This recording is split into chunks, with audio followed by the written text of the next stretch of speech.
உங்களுக்கு நாங்கள் பொண்ணு தரோம் அப்படின்னு தான் முதல்ல சொல்லியிருக்காங்க. இது எனக்கு என் லைஃப்ல நடந்திருக்கு. அதனால அந்த பொண்ணே வேணாம்னு சொல்லிட்டு நான் இருந்துட்டேன். இது வரைக்கும் நான் அப்படி தான் இருக்கேன்.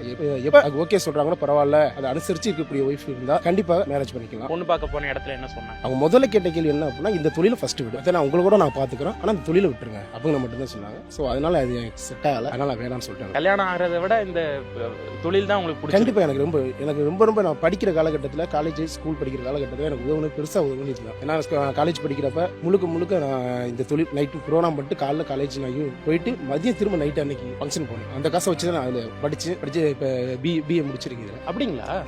முடிச்சிருக்கேன். அதனால அந்த தொழில் என்னால் விட முடியாது. சொல்ல போனா டான்ஸ் தான் என் வைப்பே விழுந்தாங்க.